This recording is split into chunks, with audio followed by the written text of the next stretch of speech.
أعوذ بالله من الشيطان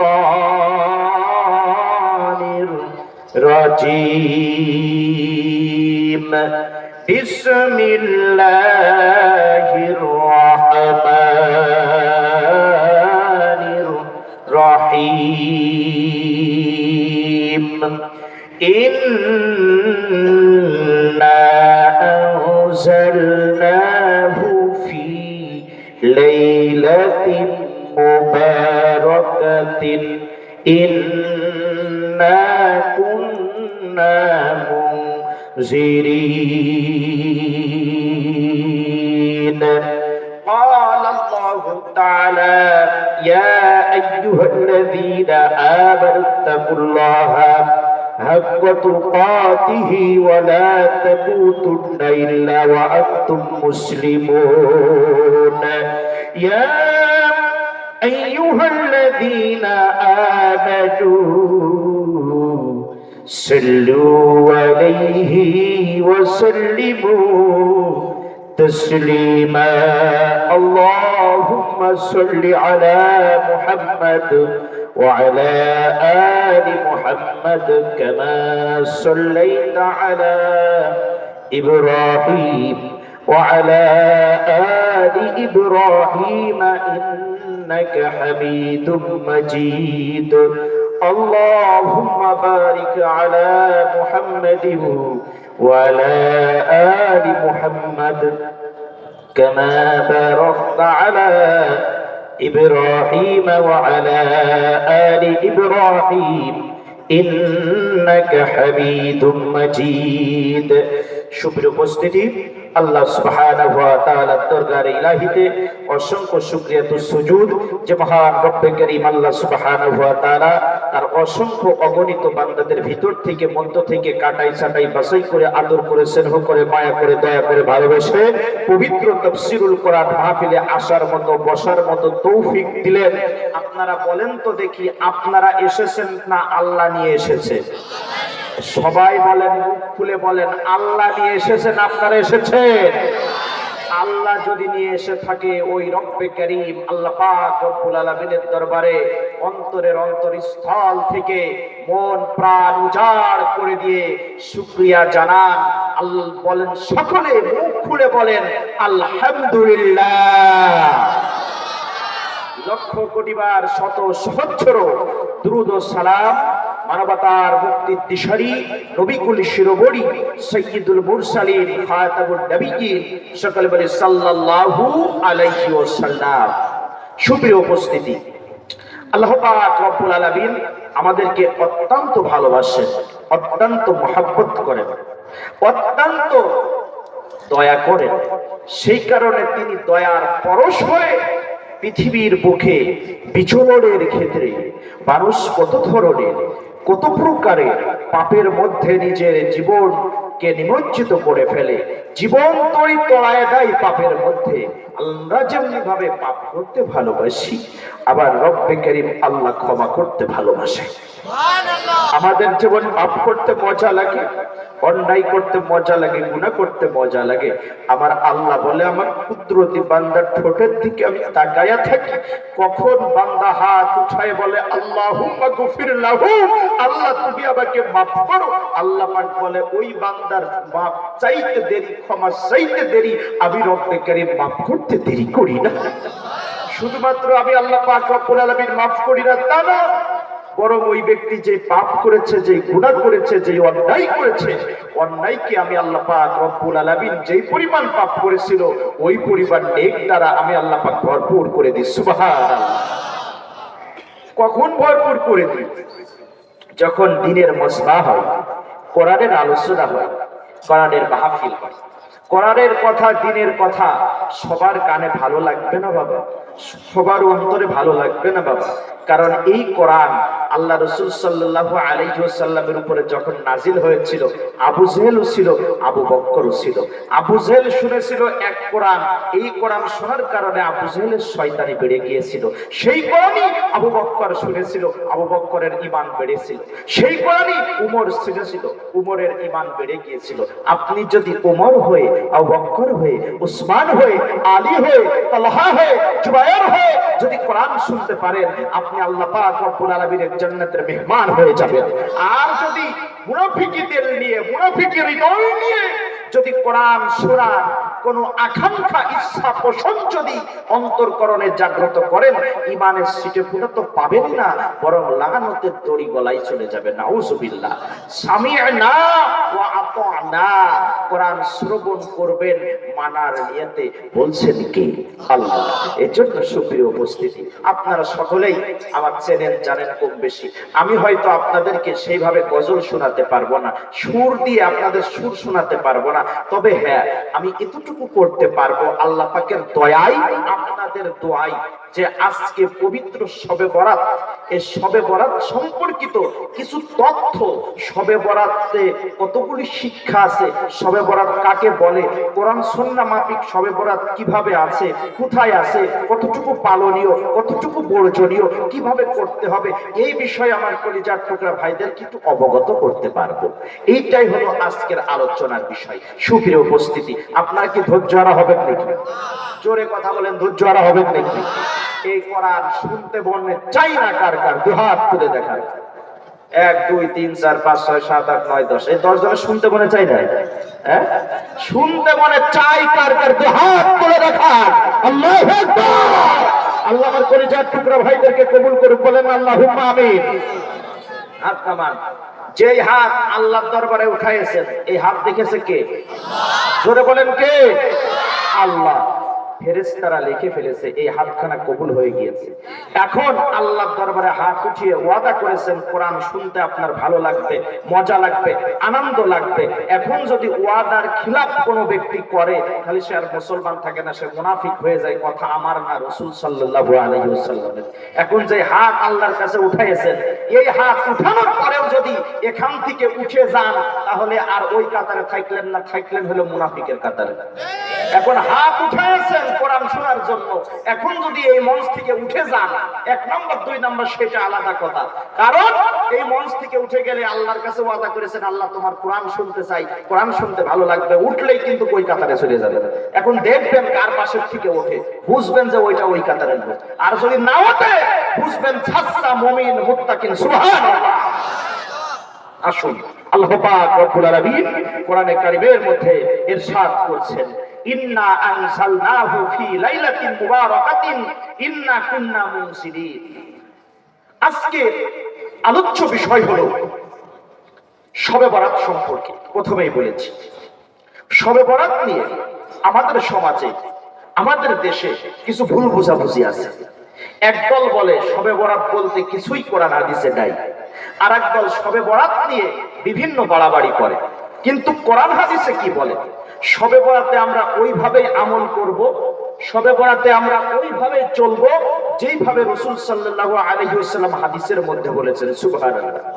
কারণ আমরা কোন হুজুর কোনটা বললো, কোন মুল্লা কোনটা বললো আমরা শুনতে চাই না, আমরা শুনতে চাই আল্লাহর কথা। মুল্লার কথা নয়, আল্লাহর কথা। আল্লাহ কি বলছে, রাসূল সাল্লাল্লাহু আলাইহি ওয়াসাল্লাম কি বলছে, আর আমাদের পালনীয় কোনটা, বর্জনীয় কোনটা, এই সম্পর্কে আজকে আমরা জানতে চাই ইনশাআল্লাহ। সুপ্রিয় উপস্থিতি, এবার আসেন, আল্লাহ পাক রব্বুল আলামিন কোরআনে কারীমের মধ্যে যারা বলে কোরআনে হাদিসে শবে বরাত বলতে কিছু নাই, তাদের জন্য এই কোরআনের আয়াত, এই আয়াতটা আল্লাহ পাক রব্বুল আলামিন বলছেন, ইন্না আনজালনাহু ফি লাইলাতিন মুবারাকান।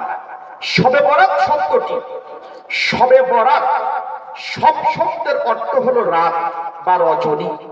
বারাত শব্দের অর্থ হলো বরকতময়। কারণ এক শব্দের একাধিক ব্যাখ্যা হয়ে থাকে। এক কথাই বুঝে নিবেন, শবে বরাত শব্দটি হলো ফার্সি শব্দ। কি শব্দ? ফার্সি শব্দ। কারণ যখন আমাদের উপমহাদেশে বাংলাদেশ, ভারত, পাকিস্তান 3 রাষ্ট্র মিলেছিল উপমহাদেশ, এই উপমহাদেশে শাসন করত মুঘলরা। সুলতানি আমল ছিল, মুঘল আমল ছিল। ওই সময় দেখবেন ওই মুঘল আমলে বিভিন্ন সময় ফার্সি ভাষা ব্যবহার হয়েছে। শবে বরাত এটি হলো ফার্সি শব্দ। নামাজ এটি হলো ফার্সি শব্দ। রোজা এটি হলো ফার্সি শব্দ। নামাজের আরবি হলো সালাত। রোজা ফার্সি শব্দ, রোজার আরবি হলো সিয়াম। শবে বরাত হলো ফার্সি শব্দ, শবে বরাতের আরবি হলো কোরআনের ভাষায় লাইলাতুল মুবারাকাত। সুবহানাল্লাহ। তাহলে কোরআনে শবে বরাত আছে না নাই? শবে বরাত আছে, কিন্তু শবে বরাত হলো ফার্সি। সেই কারণে কোরআনের মধ্যে শবে বরাত কিয়ামত পর্যন্ত খুঁজলেও তো পাবে না, কারণ এটা ফার্সি ভাষা আর কোরআন হলো আরবি ভাষা। তাহলে ওই ফার্সি শব্দের আরবি কি ওইটা দেখতে হবে কোরআনের মধ্যে। তাহলে আমরা কোরআনের মধ্যে পালাম, কোরআনের মধ্যে আল্লাহ পাক শবে বরাতের কথা বলছে। শবে বরাত কোরআনে আছে না নাই? আল্লাহ পাক রব্বুল আলামিন বলছেন লাইলাতুল মুবারাক। এইবার আসেন তাফসীরের দিকে খেয়াল করেন। আল্লাহ পাক রব্বুল আলামিন বলছেন ইন্না আনজালনাহু ফি লাইলাতিন মুবারাকাতিন ইন্না কুন্না মুনজিরিন। আল্লাহ পাক বলছেন ইন্না নিশ্চয় আনজালনাহু, আমি আল্লাহ পাক রব্বুল আলামিন নাজিল করেছি। ইন্না আনজালনাহু ফি লাইলাতিন মুবারাকাহ, আমি আল্লাহ পাক রব্বুল আলামিন এই কোরআন নাজিল করেছি লাইলাতুল মুবারাকাহ এর রজনীতে। বন্ধুগণ খুব খেয়াল করুন, খুব খেয়াল করুন। আপনারা এতদিন শুনে এসেছেন, হুজুরও আলোচনা করেছে, এই কোরআন নাজিল হয়েছে লাইলাতুল কদরের রাত্রে। ইন্না আনজালনাহু ফি লাইলাতুল কদর, কদরের রাতে কোরআন নাজিল হয়েছে। কিন্তু আল্লাহ পাক এখানে বলছে আমি আল্লাহ কোরআন নাজিল করেছি লাইলাতুল মুবারাকান, এই রাতে নাজিল করেছি। তাহলে খটকা লাগলো না? ভুল কোথায়? দুইটাই ভুল, না আমার ভুল না আমাদের বুঝার ভুল, এইটার সমাধান দিতে পারে কোরআন। এবার আসুন, লাইলাতুল কদরের রাতে কোরআন নাজিল হয়েছে, এটাও সঠিক। লাইলাতুল মুবারাকাত এই রাতে নাজিল হয়েছে, এটাও সঠিক। এবার আসেন তাফসীরে জালালাইনের মধ্যে আল্লামা জালালউদ্দিন সুয়ুতী রাহমাতুল্লাহি আলাইহি উনি লিখেছেন আল্লাহ পাক রব্বুল আলামিন এই লাইলাতুল মুবারাকাত নিসফে শাবান, এই নিসফে শাবানের রাতে আল্লাহ পাক রব্বুল আলামিন বাল হুয়া কুরআনুম মাজিদ ফি লাউহিল মাহফুজ, লাউহে মাহফুজে যে কালামুল্লাহ শরীফ সংরক্ষিত ছিল, সেখান থেকে আল্লাহ পাক এই লাইলাতুল মুবারাকান এই রজনীতে আল্লাহ পাক রব্বুল আলামিন প্রথম আসমানে, যেটা বাইতুল মামুর, বাইতুল ইজ্জা, যেটা কাবা শরীফের উপরে প্রথম আসমানে অবস্থিত, ওই জায়গায় আল্লাহ পাক রব্বুল আলামিন এই লাইলাতুল মুবারাকায় এই রাত্রিতে আল্লাহ পাক কোরআন ওই জায়গায় নাজিল করে। সুবহানাল্লাহ। পরবর্তীতে আল্লাহ পাক রব্বুল আলামিন শাহরু রমাদান আল্লাযী উনজিলা ফীহিল কুরআন, আল্লাহ পাক রব্বুল আলামিন দুনিয়ার বুকে কোরআনে কারীম নাযিল করে লাইলাতুল কদরের রাতে। তাহলে আমরা বুঝতে পারলাম লাইলাতুল মুবারাকান অর্থাৎ নিসফে শাবান, এই শবে বরাতের এই রজনীতে কোরআন হলো বাল হুয়া কুরআনুম মাজিদ ফি লাউহিল মাহফুজ, লাউহে মাহফুজ থেকে বাইতুল ইজ্জাতে নাযিল করা হয়, আর বাইতুল ইজ্জাত থেকে দুনিয়ার বুকে কোরআন আসে লাইলাতুল কদরের রাতে। সুবহানাল্লাহ। তাহলে আজকে কেন আমরা বেদাত করি, কেন আজকে আমরা নাজায়েজ করি? তার কারণ হলো এই সম্পর্কে আমাদের জ্ঞান নাই, ঠিক কিনা? শবে বরাত যেটাকে হাদিসের ভাষ্য অনুযায়ী বলা হয় নিসফে মিন শাবান।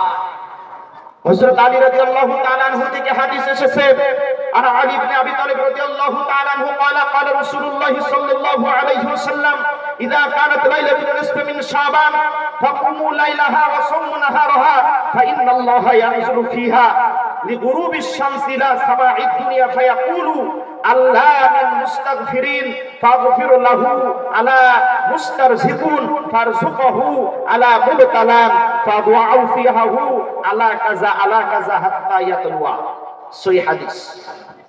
যারা বলে শবে বরাতের একটা হাদিস নাই, সব জাল হাদিস, সব হলো জয়ীফ হাদিস, তাদেরকে বলতে চাই হাদিস কাকে বলে, হাদিস শব্দের অর্থ কি, হাদিসকে কি বলা হয়?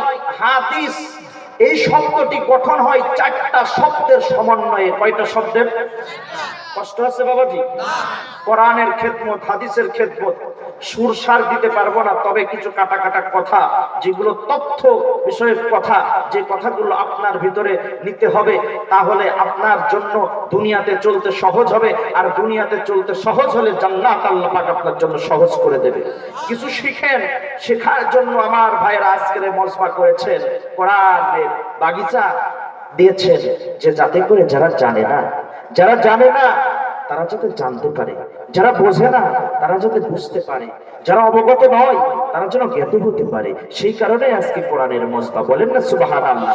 তাহলে হাদিস আমরা জানি, আমরা শুধু শুনি হাদিস হাদিস, কিন্তু চারটা সমন্বয়ে, চারটা শব্দের সমন্বয়ে হাদিস গঠন হয়। কয়টা শব্দের? চারটা শব্দের সমন্বয়ে হাদিস হয়। আকওয়াল, আফআল, তাকরিরাত, আওসাফ। আকওয়াল, আফআল, তাকরিরাত, আওসাফ, এই চারটে শব্দের সমন্বয়ে হাদিস হয়। আর এই চারটে শব্দ নিয়ে যতগুলি রিওয়ায়াত এসেছে, যতগুলি বর্ণনা এসেছে, সবগুলোকে হাদিস বলা হয়। সুবহানাল্লাহ। হাদিস হলো তিন ভাগে বিভক্ত: সহিহ, হাসান, যঈফ। সহিহ কাকে বলে, হাসান কাকে বলে, যঈফ কাকে বলে? যারা বলে শবে বরাতের হাদিস যঈফ, শবে বরাত বেদাত, শবে বরাত পাওয়া যায় না কোনো হাদিসে, তাদেরকে বলতে চাই, আসুন বুঝুন, দেখুন কোথায় হাদিস আছে, হাদিস কাকে বলে, হাদিস কিভাবে বলতে হয়, হাদিসের রাবেকে, হাদিসের সনদ কিভাবে বলতে হয়, আসুন বুঝুন, তারপরে বলুন শবে বরাত বেদাত। খারাপ লাগলো? কারণ কোন বস্তু, হালাল বস্তুকে হারাম প্রমাণ করতে গেলে কত সুবুত লাগে, জন্মের সুবুত লাগে। কারণ একটা হালাল বস্তুকে হারাম প্রমাণ করতে পারেন না আপনি, একটা বৈধ বস্তুকে অবৈধ করতে পারেন না। কারণ শবে বরাত হলো, শবে বরাত হলো মুসলমান মুত্তাকিন ইমানদার বান্দার দিলের সাথে সম্পর্ক, যেই সম্পর্ক ডাইরেক্ট আরশে আযমের সাথে। তার মানে শবে বরাতকে বেদাত বলে, শবে বরাতকে গুনাহিতের পথে বলে, শবে বরাতকে নাজায়েজ বলে তোমরা নিজেদেরকে সংশোধন করতে চাও না, বরং তোমরা মুসলমান থেকে আল্লাহ পাক রব্বুল আলামিনের সম্পর্ককে ছিন্ন করতে চাও, ঠিক কি না? শবে বরাত কোরআন দ্বারা প্রমাণিত, হাদিস দ্বারা প্রমাণিত, সহিহ হাদিস দ্বারা শবে বরাত প্রমাণিত। সুবহানাল্লাহ। হযরত আলী রাদিয়াল্লাহু তাআলা আনহু থেকে বর্ণনা এসেছে, হযরত আলী রাদিয়াল্লাহু তাআলা আনহু বলছেন, أنا علي بن أبي طالب رضي الله تعالى عنه قال قال رسول الله صلى الله عليه وسلم إذا كانت ليلة النصف من شعبان, إذا যখন কানাত আসে হয় লাইলাত রজব, লাইলাতুন নিসফ মিন শাবান, এই শাবান মাসের 14তম রজনী অর্থাৎ 14তম দিবাগত রাত্রি যখন আসে, ফাকুমু লাইলাহা, তখন রাত্রি জাগরণ করো। ফাকুমু, কিয়াম করো, দাঁড়াও। কার জন্য দাঁড়াও? আল্লাহর জন্য দাঁড়াও। ফাকুমু, দাঁড়ায় যাও। লাইলাহা, রাত্র জাগরণ করো আল্লাহ পাকের জন্য। খেও না, পানাহার করো না, বরং ঘুমায়ও না, কি করো? রাত্র জাগরণ করো। রাত্র জাগরণ করে আল্লাহ পাকের কাছে কান্নাকাটি করো, রব্বুল আলামিন আমি জাহান্নামের আসামি, আমি পাপ করে ফেলেছি, আল্লাহ তুমি আমাকে মাফ করো, তুমি যদি আমাকে ক্ষমা না করো, আমাকে ক্ষমা করার মতো কে আছে? এইভাবে করে তুমি কান্নাকাটি করো। ফাকুমু লাইলাহা, রাত্রি জাগরণ করো, দাঁড়াও। অসুমু নাহারহা, দিনের বেলা রোজা রাখো। তাহলে রাত্রে যে ইবাদত করতে হবে, এটা আমার কথা না হাদিসের কথা? হাদিসের কথা। বর্ণনা করেছে হযরত আলী রাদিয়াল্লাহু তাআলা আনহু, হাদিসটি আছে মিশকাতুল মাসাবিরের মধ্যে। সুবহানাল্লাহ। এবার আসেন সুপ্রিয় উপস্থিতি, ফাকুমু লাইলাহা ওয়া সাওমু নাহারাহা, দিনের বেলা রোজা রাখো, রাত্রিবেলা ইবাদত করো, রাত্রিবেলা ইবাদত করো, দিনের বেলা রোজা রাখো। আসুন বলেন তো দেখি এখানে কে মন আছে হাত উঠিয়ে বলবে, রব্বুল হাত উঠিয়ে বলবে, হুজুর আমি জীবনেও কোনোদিন গুনাহ করিনি, আমি জীবনেও কোনোদিন পাপ করিনি, আমি জীবনেও কোনোদিন অন্যায় করিনি, আমার কোনো গুনাহ নাই। এমন কেউ আছেন নাকি? আমরা সবাই পাপী, আমরা সবাই জাহান্নামের আসামি। তাহলে এই কথাটা আমাদের সবার জন্য। রব্বুল আলামিন, আমরা যেহেতু পাপী, আমরা যেহেতু জাহান্নামী, আমরা যেহেতু গুনাহগার, সেহেতু তোমার মাপের আশায় আজকের রজনী আমরা জাগতে চাই। এই কথাটা হলো আমাদের সবার জন্য। এবার আসেন সুপ্রিয় উপস্থিতি, শবে বরাত দিয়ে যে বাড়াবাড়িগুলো আমাদের সমাজে আছে, আমি প্রথমেই বলেছি আমরা শবে বরাতে ওইভাবে ইবাদত বন্দেগী করব যেভাবে হাদিসের মধ্যে আছে। আমরা বাড়াবাড়ি করব না, যে বাড়াবাড়ি করার কারণে লোকে বলে টোটাল শবে বরাতই বেদাত। কারণ এই মিষ্টি নিয়ে আসা, জিলাপি ছিটানো, তারপরে ফটকাবাজি করা, আনন্দ উল্লাস করা, ইত্যাদি ইত্যাদি, এইগুলি করার কারণে একদল বলে টোটাল শবে বরাতই বেদাত। কারণ ওইগুলি তো বাড়াবাড়ি, ওইগুলি তো বাড়াবাড়ি। কিন্তু বাড়াবাড়ি দেখে টোটাল শবে বরাত বেদাত হবে না। ছোট্ট করে একটা উদাহরণ আপনাদের কাছে দিই, বলেন তো দেখি বন্ধু, বিয়ে করা কি ফরজ না নাজায়েজ? ফরজ। বিয়ে ফরজ, একটা ইবাদত। আচ্ছা, বিয়ে বাড়িতে গান বাজাই, বাদ্যযন্ত্র বাজাই, এইগুলো কি ফরজ না হারাম?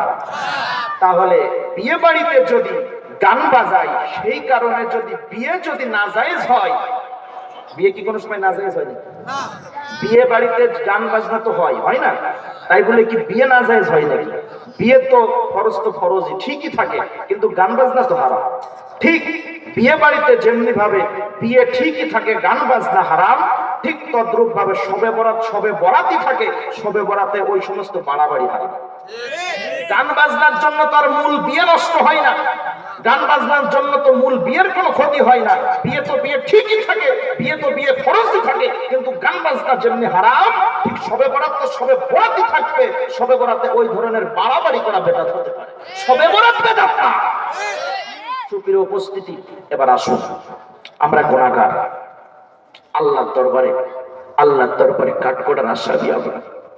বলেন তো দেখি বন্ধু, এই যে শবে বরাতের রাত্রে দেখবেন অনেক মানুষ ফটকাবাজি করে, অনেক গান বাজনা করে, অনেক উল্লাস করে, হাসি উল্লাস করে, কিন্তু কি দিনটা হাসি উল্লাসের দিন না, এটা গান বাজনা করার দিন না।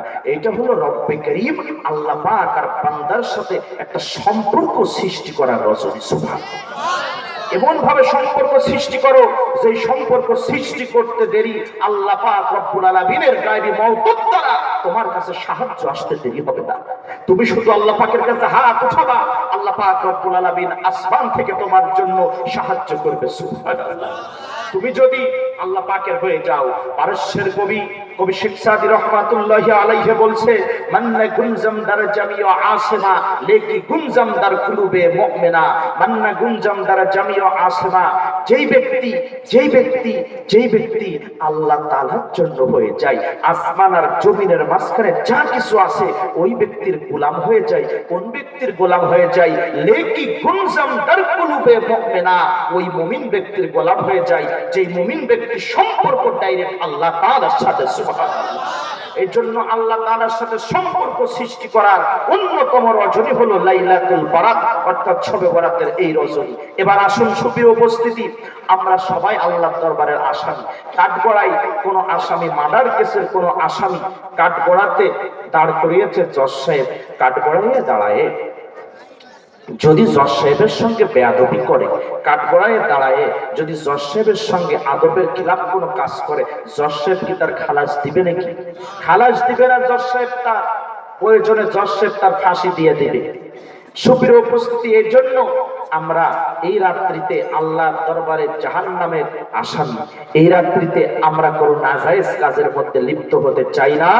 আমরা চাই আল্লাহ পাক যাতে সন্তুষ্ট হন, যাতে রাজি হন, যাতে খুশি হন, ওই কাজের মধ্যে আমরা থাকতে চাই। আল্লাহ পাক আমার সমস্ত ভাইদেরকে কবুল করুন, বলেন আল্লাহুম্মা আমিন। সুপ্রিয় উপস্থিতি, এইবার আসুন মূল আলোচনার দিকে আমরা চলে যাই। আমরা জানতে পারলাম এই রাত্রে কি করতে হবে। লাইলাহা, এই রাত্র জাগরণ করতে হবে, দাঁড়াতে হবে, আল্লাহ পাক রব্বুল আলামিনের ইবাদত বন্দেগীর মধ্যে করতে সময়টা পার করতে হবে। আপনি কিছু সময় নামাজ পড়ুন, শবে বরাতের জন্য নির্ধারিত কোনো আমল, নির্ধারিত কোনো নামাজ নাই। আপনি যেভাবে ইবাদত করতে ইচ্ছা আপনি ইবাদত করতে পারেন, আপনি নামাজ পড়তে পারেন। অনেকে বলে যে এই রাকাতে এই সূরা দিয়েই পড়তে হবে, এই রাকাতে এই সূরাই পড়তে হবে, না, এমন কোনো বাধ্যকতা নাই। আপনার নামাজ পড়তে হবে, আপনার যে সূরা দিয়ে ইচ্ছা আপনি সেই সূরা দিয়ে নামাজ পড়তে পারেন। নামাজ পড়ছেন, কিছু সময় কোরআন তেলাওয়াত করেন, কিছু সময় জিকির আজকার করেন, কিছু সময় দুরূদের আমল করেন। এইভাবে সময়টা যদি অতিবাহিত করতে পারেন তাহলে আল্লাহ পাক রব্বুল আলামিন আপনাকে পুরস্কার দিবেন। আর এই শবে বরাতের এই রাত্রিতে ৮ শ্রেণী ব্যক্তি মাপ পায় না। কয় শ্রেণী? সবাই বলেন ৮ শ্রেণী। দেখবেন এই ওয়াজ যখন হবে মাঝের থেকে কিছু কিছু লোক উঠে চলে যাবে। আমি প্রথমেই বলেছি যে যারা থাকবে তারা হলো ১ নাম্বার, আর যারা উঠে যাবে তারা ওইভাবে নিবেন। যারা থাকবে তাদের দিলটা আল্লাহ তাআলার সাথে সম্পর্ক সৃষ্টি হয়ে যাবে। সুবহানাল্লাহ। এই রাত্রিতে এত বড় বরকতময় রজনী, এই বরকতময় রজনীতে ৮ শ্রেণী ব্যক্তি মাপ পাবে না। কয় শ্রেণী ব্যক্তি? ৮ শ্রেণী ব্যক্তি মাপ পাবে না। যেমনি ভাবে ৮ শ্রেণী ব্যক্তি মাপ পাবে না, ঠিক তেমনি ভাবে ৮টা শিক্ষা এই শবে বরাতকে কেন্দ্র করে আল্লাহ পাক রব্বুল আলামিন রেখেছেন। সুবহানাল্লাহ। তাহলে হাদিসের ভাষা কি? রাত্রি জাগরণ করো, দিনের বেলা রোজা রাখো। তাহলে আল্লাহ পাক রব্বুল আলামিন কি করে? এই রাত্রতে আমার আল্লাহ পাক রব্বুল আলামিন ফা ইন্নাল্লাহা ইয়ানজুরু ফিহা লিগুরুবিশ শামসি, আল্লাহু আকবার, ফা ইন্নাল্লাহা, আল্লাহ তাআলা ইয়ানজিলু ফিহা, আল্লাহ তাআলা বরকত নিয়ে আসেন লিগুরুবিশ শামসি, সূর্য যখন অস্তমিত হয়ে যায়, সূর্য যখন ডুবে যায়, ডুবে যাওয়ার সঙ্গে সঙ্গে, সূর্য অস্তমিত হওয়ার সঙ্গে সঙ্গে আল্লাহ পাক রব্বুল আলামিন প্রথম আসমানে চলে আসেন। প্রথম আসমানে বরকত দিয়ে আল্লাহ পাক রব্বুল আলামিন ডাকতে থাকে, ফায়াকুলু, আল্লাহ পাক বলতে থাকে, আল্লাহ পাক ডাকতে থাকে, আলা বিল মুস্তাগফিরিন, কে আছো ক্ষমা প্রার্থী? আলা বিল মুস্তাগফিরিন, কে আছো ক্ষমা প্রার্থী? কে তো বড় গুনাহ করে ফেলেছো, যেই গুনার মাপ হবে না, কেমন আসো? আসো আলা বিল মুস্তাগফিরিন, কে আছো ক্ষমা প্রার্থী? আমি আল্লাহ পাক রব্বুল আলামিন ফাগফিরুল্লাহ, আমি তাকে ক্ষমা করে দেব। ফাগফিরুল্লাহু, আমি তাকে ক্ষমা করে দেব। আলা বিল মুস্তাগফিরিন, কে আছো ক্ষমা প্রার্থী? আসো ফাগফিরুল্লাহু, আমি তাকে ক্ষমা করে দেব, মাফ করে দেব। আল্লাহ পাক এইভাবে ডাকতে থাকে। আলা মুস্তারজিকুন, কে আছো রিজিক অন্বেষণে? সারাদিন খাটাখাটি করো, পরিবারের রিজিক সময় মতো জোটাতে পারো না, পরিবারের খাবারটা আঞ্জাম দিতে গেলে অনেক কষ্ট হয়ে যায়, বুকে পিকে ঠেকে যায় কষ্ট, পারো না। আসো আসো আসো আমার দরবারে বান্দা, হাত উঠিয়ে দাও, আমার খাজানায় কোনো জিনিসের অভাব নাই, আমি আল্লাহ দেওয়ার জন্য সর্বদা প্রস্তুত আছি। তুমি বান্দা চাও, চাওয়ার মতো যদি চাইতেই পারো, আমি আল্লাহ পাক তোমাকে দিব। কারণ আমি আল্লাহ পাক রব্বুল আলামিন এই জমিনে সুলাইমানকে যে বাদশাহিত্ব দিয়েছিলাম, আমি আল্লাহ পাক যেই ঈসাকে সম্মান দিয়েছিলাম, মুসাকে সম্মান দিয়েছিলাম, দাউদকে বাদশাহী দিয়েছিলাম, আমি অনেক রাজা বাদশাকে বাদশাহিত্ব দিয়েছি, অনেক জালিমকে আমি ডুবিয়েছি। আমি আল্লাহ পাক রব্বুল আলামিন আহকামুল হাকিমিন, আমি সব পারি। ও বান্দা, তুই যদি চাওয়ার মতো চাইতে পারিস, আমি আল্লাহ অবশ্যই দেব। আমার আল্লাহ পাক ডাকে, ও বান্দা চাও, আমার কাছে চাও, কে আছো, কে আছো, চাও, আমাকে ডাকো, আমি আল্লাহ পাক দেওয়ার জন্য প্রস্তুত। বলেন না আলহামদুলিল্লাহ। কে আছো আলহামদুলিল্লাহ, কে আছো রোগাগ্রস্ত? অনেক ডাক্তারের ঔষধ খাচ্ছেন, পরিবারের লোকজন অসুস্থ, অনেক ডাক্তারের ঔষধ খাচ্ছেন, কাজ হচ্ছে না। আলহামদুলিল্লাহ, কে আছো রোগাগ্রস্ত? আসো, চাও, ফাফি আফওয়া, আমি আল্লাহ পাক রব্বুল আলামিন তাকে সুস্থতা দান করে দেব। সুবহানাল্লাহ। আসো, আলা কাজা আলা কাজা আলা কাজা, হাদিসের মধ্যে এইভাবেই আছে। শুধু তাই নয়, শুধু তাই নয়, আলা কাজা এরকম আর কি কি আছে? তোমার কতগুলি সমস্যা আছে, ব্যবসা বাণিজ্যের সমস্যা, রোগ বালা মুসিবত যা কিছু আছে, সংসারে ব্যবসা বাণিজ্যের যা কিছু আছে, তুমি শুধু চাইতে থাকো, চাইতে থাকো। আমি আল্লাহ পাক রব্বুল আলামিন এই রজনীতে তোমার সমস্ত কিছু দেওয়ার জন্য আমি আল্লাহ পাক রব্বুল আলামিন প্রস্তুত আছি। সুবহানাল্লাহ। শুধুমাত্র কেবলমাত্র আমি আল্লাহ পাক ৮ শ্রেণীর ব্যক্তিকে ক্ষমা করি না। কয় শ্রেণীর ব্যক্তিকে? শুধুমাত্র আমি ডাকছি, আসো, ফায়াকুলু আলা বিল মুস্তাগফিরিন, আমি ডাকছি ক্ষমার জন্য, কিন্তু আমি আল্লাহ পাক ৮ শ্রেণী ব্যক্তিকে ক্ষমা করি না। কয় শ্রেণীর ব্যক্তি? ৮ শ্রেণীর ব্যক্তিকে ক্ষমা করি না। হ্যাঁ, ক্ষমা করি যদি তারা এই ৮টা দোষ থেকে ফিরে আসতে পারে, এই ৮টা দোষ থেকে যদি তওবা করতে পারে, আমি আল্লাহ পাক রব্বুল আলামিন তাদেরকে মাফ করে দিব।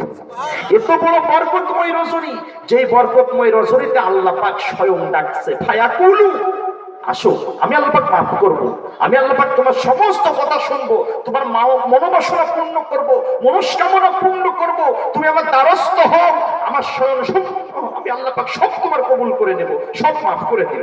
সেই আল্লাহ পাক বলছে ৮ শ্রেণী ব্যক্তি এই রাত্রে মাফ পাবে না। কয় শ্রেণী ব্যক্তি বলেন তো দেখি? সবাই বলেন, কয় শ্রেণী ব্যক্তি? ৮ শ্রেণী ব্যক্তি এই রাত্রে মাফ পাবে না। ১ নাম্বার হলো মুশরিক। ১ নাম্বার কি? মুশরিক। যারা আল্লাহ পাক রব্বুল আলামিনের সঙ্গে শিরক করে, যারা মুশরিক, তাদেরকে আল্লাহ পাক রব্বুল আলামিন এই বরকতময় রজনীতে তাদেরকে মাফ করে না। হ্যাঁ, তারা যদি তওবা করে, কালিমা পাঠ করে, মুসলিম হয়, আল্লাহ পাক রব্বুল আলামিন তাদেরকেও মাফ করে দিবে। ২ নাম্বার, আল্লাহ পাক হিংসুককে আল্লাহ মাফ করে না। কারণ হিংসা কত বড় একটা মারাত্মক জিনিস, হিংসা কত বড় একটি মারাত্মক রোগ, এইটা এখন বোঝা যাবে না। আপনি অনেক আমল করেছেন, অনেক বন্দেগী করেছেন, অনেক ইবাদত করেছেন, কিন্তু একটা হিংসাই আপনার টোটাল আমল জ্বালিয়ে পুড়িয়ে জাহান্নামে দেওয়ার জন্য একটা হিংসাই যথেষ্ট। এজন্য হিংসা করা যাবে না বন্ধু। হিংসা কি? হিংসা কাকে বলে? হিংসা কাকে বলে? কোনো ব্যক্তির কোনো ভালো বস্তু দেখে নিজেকে সহ্য না করতে পারাটাই হলো হিংসা। এই হিংসা নিজের অন্তর থেকে বের করতে হবে। যেমনি ভাবে আমরা মানুষ, আমাদের যেমনি ভাবে শরীর আছে, আমাদের দেহে অন্তরও আছে। শরীরে যেমন রোগ হয়, অন্তরেও রোগ হয়। শরীরের রোগ হলে যেমনি ঔষধ দিতে হয়, অন্তরের রোগ হলে অন্তরের খোরাক দিতে হয়, অন্তরের ঔষধ দিতে হয়। এই অন্তরে 10 প্রকারের রোগ আছে। কয় প্রকারের? খারাপ লাগছে নাকি? 10 প্রকারের রোগ আছে এই অন্তরের। এই অন্তরের এই 10 প্রকারের রোগ থেকে নিজেকে শুদ্ধ করতে পারলে, নিজেকে ছাড়া করতে পারলে, পবিত্র করতে পারলে পারে আল্লাহ পাক তাদের জন্য সুসংবাদ দিচ্ছে। যারা হলো সফল কাম, যারা হলো নিজেকে পবিত্র করে ফেলেছে, যারা নিজেকে সংশোধন করে ফেলেছে, আমি আল্লাহ তাদের জন্য দিলাম জান্নাতের সুসংবাদ। সুবহানাল্লাহ। এই অন্তরে 10টা রোগ আছে। এই 10টা রোগের ভিতর থেকে একটি রোগ হলো হিংসা। 1 নাম্বার, আল্লাহ পাক এই রজনীতে মুশরিককে মাফ করে না। 2 নাম্বার, হিংসুককে মাফ করে না। 3 নাম্বার, জাদুকর, যারা কুফরি কালাম করে, যারা জাদু করে, তাদেরকে আল্লাহ পাক রব্বুল আলামিন এই রাত্রিতে মাফ করে না। তুমি যত বড়ই বুজুর্গ বেজির্গ হও না কেন, জাদুবিদ্যা যদি ভিতরে থাকে, এই রাত্রে মাফ পাওয়া কোনোদিন সম্ভব না। শুধু তাই নয়, শুধুমাত্র জাদুকর বলেই না, দেখবেন আমাদের সমাজে কুফরি কালামের মাধ্যমে অনেকের সংসার, অনেকের জীবন, অনেকের মনুষ্যত্ব বোধকে ধ্বংস করে ফেলে দেয় কিছু মানুষ নামে শয়তান। আছে না নাই? এই ধরনের কাজ যারা করে তারাও এই রাত্রে মাপ পাবে না। ও তো সস্তা না। কারণ ও বন্ধু, কখন মউত চলে আসে। মালাকুল মউত দিনে আপনাকে আমাকে 70 বার ডাকতে থাকে, আসো।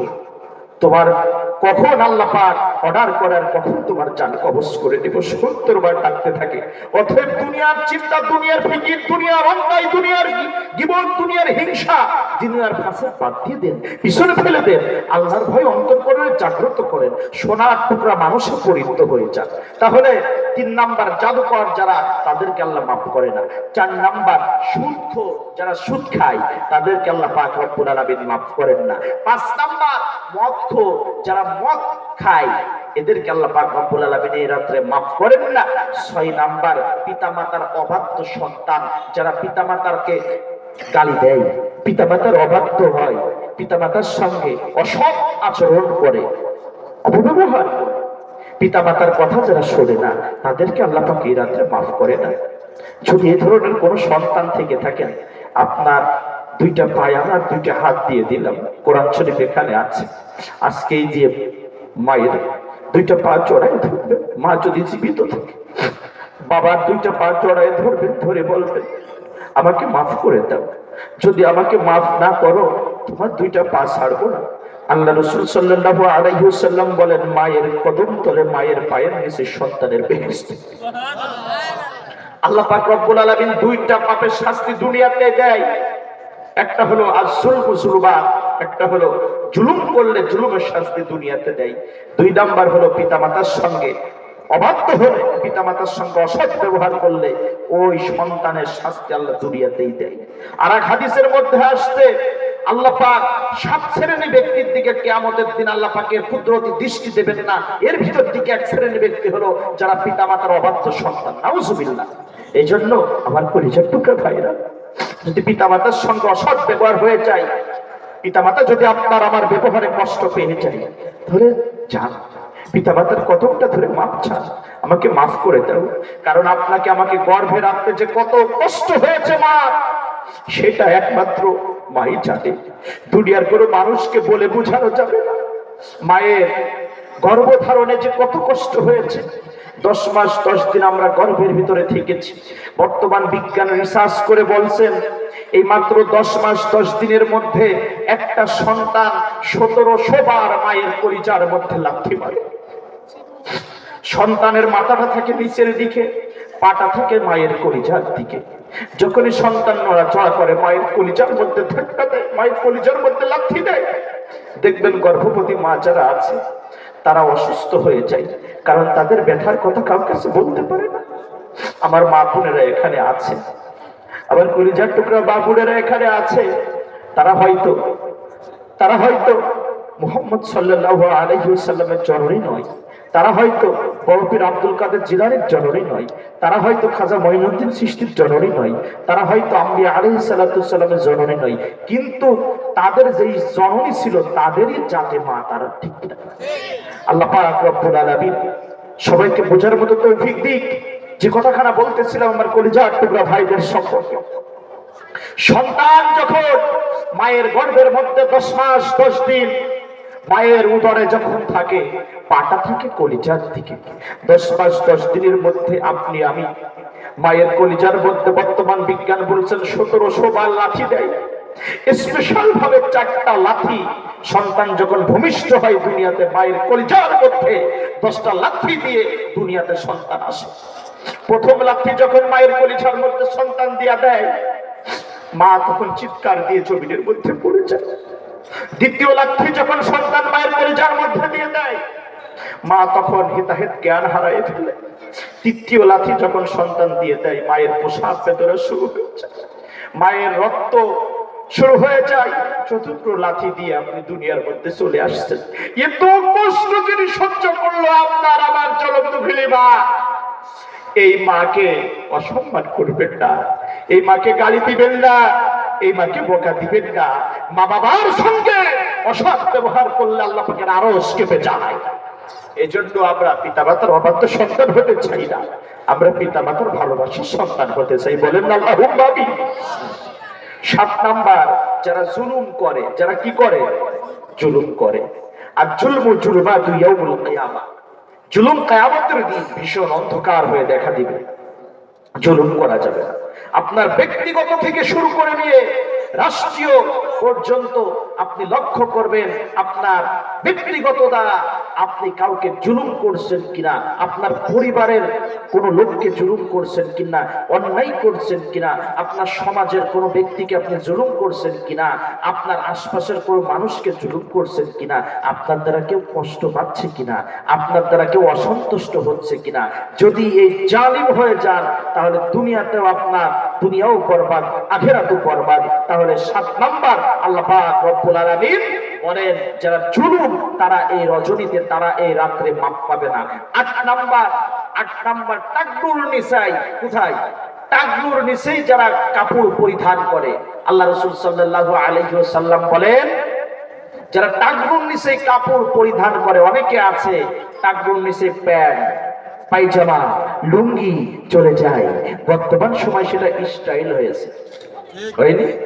এইটা যদি করে, আল্লাহ রাসূল সাল্লাল্লাহু আলাইহি ওয়াসাল্লাম বলেন, টাকনুর নিচে যেটা মা আসফালা বিনাল কাবাইনি মিনাল ইজারি ফিন্নার, মা আসফালা যা ঢাকা থাকে, মা আসফালা বিনাল কাবাইনি মিনাল ইজারি ফিন্নার, লুঙ্গি বা পাজামা দ্বারা টাকনুর নিচে যতটুকু ঢাকা থাকবে ততটুকু জাহান্নামের মধ্যে যাবে। নাউজুবিল্লাহ।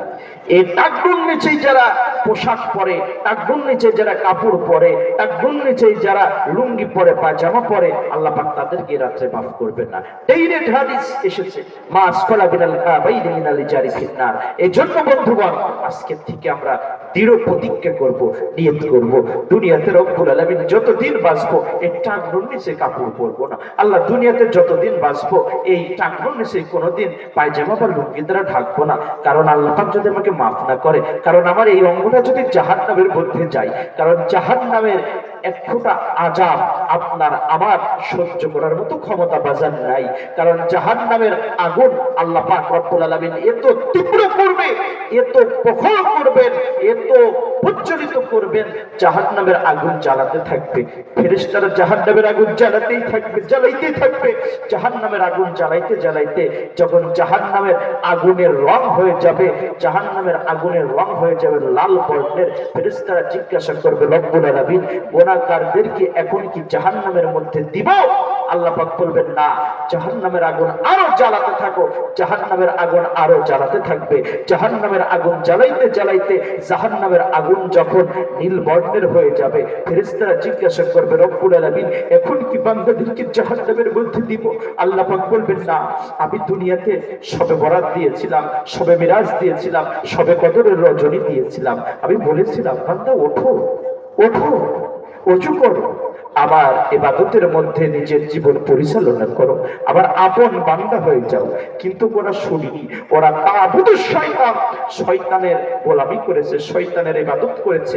কুপরিবর্তন নিজের ভিতরে ক্লিয়ার করতে পারি নাই, কুস্বভাব ভিতরে রয়ে গিয়েছিল। অতএব আজকে ছাড় হবে না, আগুন জ্বালাতে থাকো।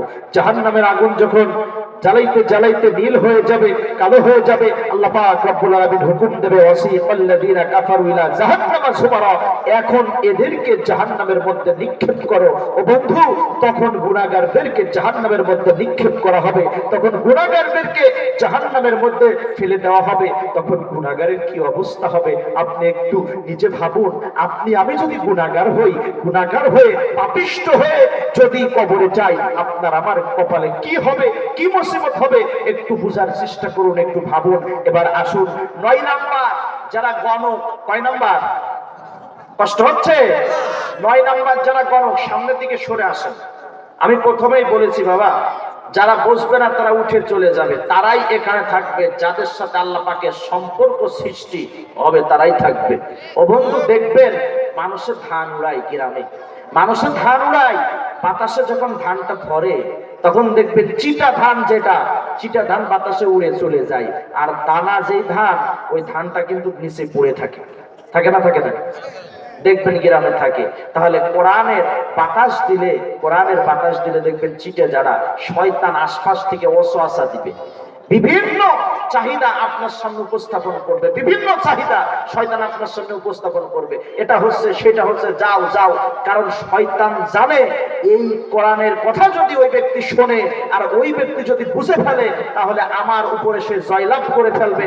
অতএব আমার কথা তার কাজে আর কাজে লাগবে না, তার কানে আর আমার কথা লাগবে না। সে তখন আল্লাহ পাকের ইবাদত গুজার বান্দা হয়ে যাবে, আল্লাহ পাকের বন্ধু হয়ে যাবে, ওলি হয়ে যাবে। আমার আর কোনো কথা তার কাজে লাগবে না। এই কারণে শয়তান কিন্তু কোরআন হাদিসের কথা আপনি শুনতে দিবে না। আমি শুরুতেই বলেছি, আমি আপনাদেরকে নিয়ে কোরআন হাদিস দিয়ে কিছু শিখতে চাই বা শিখাতে চাই। আল্লাহ পাক রব্বুল আলামিনের রাসূল যেভাবে বলেছে ওইভাবে আসুন। 9 নাম্বার হলো যারা গণক। গণক বলতে আপনারা বাংলায় যেটা বুঝে থাকেন জ্যোতিষবিদ্যা, অর্থাৎ দেখবেন এক ধরনের মানুষ আছে যারা হাত দিকে ভাগ্য বলে দেয়, হাত দিকে ভাগ্য বলে দেয় যে তোমার আগামী পরশু দিন এইটা হবে, তোমার ভবিষ্যতে এইটা হবে, এইটা হবে, ইত্যাদি ইত্যাদি ইত্যাদি। আল্লাহ পাক রব্বুল আলামিন 5টি বস্তু গোপন রেখেছেন। কয়টি বস্তু? 5টি বস্তু। সবাই বলেন কয়টি বস্তু? 5টি বস্তু আল্লাহ গোপন রেখেছেন। এর ভিতর থেকে একটা হলো তোমার ভবিষ্যতে কি হবে, এইটা আল্লাহ পাক রব্বুল আলামিন প্রকাশ করেন নাই, জানান নাই। অতএব এইটা নিয়ে যারা ভণ্ডামি করে এরা নিঃসন্দেহে ভণ্ড। আর আল্লাহ পাক রব্বুল আলামিন বলে যারা গণক তারা এই রাত্রে মাপ পাবে না। তার মানে আমরা জানতে পারলাম, কোরআন সুন্নাহ মাফিক আমরা জানতে পারলাম লাইলাতুল বারাত, লাইলাতুল বারাত অর্থাৎ নিসফ মিন শাবান, এটা কোরআনে আছে, হাদিসে আছে, সহিহ হাদিস দ্বারা প্রমাণিত। আর এইটাই মাপ পাবে না মাত্র 8 শ্রেণী ব্যক্তি এই রাত্রে, এই রজনীতে মাপ পাবে না। আল্লাহ পাক রব্বুল আলামিন আমাদেরকে কবুল করুক। এই 8টি স্বভাব যদি আমাদের ভিতরে থাকে, বা 8 স্বভাবের কোন স্বভাব আপনার আমার ভিতরে যদি বিদ্যমান থাকে, আমরা দোয়া করি রব্বুল আলামিন আমাদেরকে জাহান্নামের আসামি বানাইয়েন না। যদি এই ধরনের কোন স্বভাব আপনার আমার ভিতরে থাকে, আল্লাহ তো কোরআনের বরকতে, মাহফিলের বরকতে ওই স্বভাবগুলো আমাদের ভিতর থেকে দূর করে দিয়ে তুমি আমাদেরকে মাফ করে দিয়ে তোমার রাজি খুশি হওয়া বান্দা যেভাবে হয়েছে তাদের কাতারে আমাদেরকে শামিল করে নাও, কবুল করে নাও। বলেন না আল্লাহুম্মা আমিন। আল্লাহুম্মা আমিন বলতে কি টাকা লাগে নাকি ভাই? কি লাগে? জোরে বলেন। জবানে আল্লাহুম্মা আমিন বলা যায় না। বলতে পারেন হুজুর এই কথা বলছেন কেন? কারণ আল্লাহুম্মা আমিন বলতে ঈমান লাগে। সেলো মেশিন চেনেন না? পানি উঠাই বাজান, বলেন তো দেখি ওই সেলো মেশিনের মোবিলে যদি ময়লা পড়ে আর কৃষক যদি স্টার্ট দেয়, স্টার্ট হবে? জোরে বলেন হবে? আপনার আমার কলবে যদি ময়লা পড়ে আর ইমাম সাহেব হুজুর যতই আপনাকে আল্লাহুম্মা আমিন বলতে বলুক না কেন, কোনোদিনও মুখ থেকে বাহির হবে না। কারণ আল্লাহুম্মা আমিন মুখ দিয়ে হয় না, আল্লাহুম্মা আমিন বাহির হয় ঈমানের চোখ দিয়ে। এই জন্য কলব অন্তর পরিষ্কার করে আল্লাহ পাকের ক্ষমার আশা নিয়ে দয়ার ভিক্ষা চায়ে বলেন আল্লাহুম্মা আমিন। আসলে এই শবে বরাতে এই 8 শ্রেণীর ব্যক্তি মাপ পাবে না। শবে বরাতে যে কিছু কিছু বিষয় আছে, এখানে কিছু প্রশ্ন দিয়েছে আমার কাছে, যে আমরা সচরাচর দেখতে পাই হালুয়া রুটি খাওয়া, হালুয়া রুটি খাওয়া। এই হালুয়া রুটির বিষয়টা কতটুকু কোরআন সুন্নাহ মাফিক? ছোট্ট করে একটা জিনিস উপলব্ধি করার চেষ্টা করেন। খাবার দাবারের সাথে ইবাদতের কোনো সম্পর্ক নাই। কিসের সাথে? কথা বলেন। খাবার দাবারের সাথে ইবাদতের কোনো সম্পর্ক নাই। ইবাদত ইবাদত, খাবার দাবার খাবার দাবার। আপনার যা মন আপনি তাই খান, খাবার দাবারে কোনো বাধা নাই। তবে হ্যাঁ, কেউ যদি মনে করে শবে বরাতে হালুয়া রুটি খেতেই হবে, না খাইলে আমার গুনাহ হবে, তাহলে ওই ব্যক্তির জন্য দুর্ভোগ আছে। শবে বরাতে আপনি যা ইচ্ছা তা খান, কিন্তু আপনি যদি মনে করেন যে না আমাকে হালুয়া রুটি খেতেই হবে, না খাইলে আমার শবে বরাতই হবে না, তাহলে আপনার জন্য কিন্তু দুর্ভোগ আছে। এজন্য আপনার যা ইচ্ছা তাই খান। এবার আসেন, বলতে পারেন হুজুর শবে বরাত তো কোরআনে আছে, হাদিসে আছে, তো হালুয়া রুটির প্রচলন শুধু আমাদের বাংলাদেশে দেখি, কই অন্য রাষ্ট্রে তো দেখি না। কারণ কি? কথা না, কারণ কি? একই কোরআন সৌদিতে, একই কোরআন পাকিস্তানে, একই কোরআন ভারতে, একই কোরআন সমস্ত বিশ্বে, এই আয়াত সমস্ত জায়গায়। তাহলে সবাই জানে শবে বরাত, সবাই জানে শবে বরাত, সবাই ইবাদত বন্দেগি করে, কিন্তু শুধু আমাদের বাংলাদেশে রুটি খাই, অন্য দেশে কেন রুটি খাই না? কথা আছে না নাই? এবার বোঝার চেষ্টা করুন, ইতিহাস থেকে জানার চেষ্টা করুন। এই শবে বরাতের 8টি শিক্ষা আছে। কয়টি? সবাই বলেন কয়টি? 8টি। কারণ শবে বরাতে হরিপুরে টোটালে 3-4 জায়গায় মাহফিল হয়, হুজুররা আছে, আলোচনা করে। কিন্তু আমরা যদি শবে বরাত সম্পর্কে কিছু শিখতেই না পারি, বাতিলরা তো বলবেই শবে বরাত কোরআন হাদিসে নাই, শবে বরাত করা যাবে না, শবে বরাত বেদাত, এটা তো বলবেই। আপনার আমার যদি জানা থাকে, ঈমান যদি দৃঢ় থাকে, শক্ত থাকে, তাহলে ঈমানের উপরে আঘাত আনতে পারবে না। এই জন্য শবে বরাত সম্পর্কে কঠোরভাবে জানতে হবে, কঠিনভাবে জানতে হবে। সহিহ হাদিসের ভিতরে আসছে শবে বরাতের কথা, প্রায় 15 থেকে 16টা হাদিস আসছে শবে বরাত সম্পর্কিত। বড় বড় সাহাবা থেকে শবে বরাতের হাদিস বর্ণনা হয়েছে। হযরত আলী রাদিয়াল্লাহু তাআলা আনহু থেকে বর্ণনা হয়েছে, মুআয ইবনে জাবাল রাদিয়াল্লাহু তাআলা আনহু থেকে বর্ণনা হয়েছে, আম্মা জান হযরত আয়েশা সিদ্দিকা রাদিয়াল্লাহু তাআলা আনহা থেকে বর্ণনা হয়েছে, বড় বড় সাহাবায়ে কেরাম থেকে শবে বরাতের হাদিস বর্ণনা হয়েছে। এর ভিতরে শবে বরাতের যে 8টি শিক্ষা আছে, এর ভিতরে একটি শিক্ষা হলো অধিক পরিমাণ দান সদকা করা শবে বরাতের দিন। সুপ্রিয় উপস্থিতি, আমরা জানি যে শবে বরাতের দিন দান সদকা করতে হয়।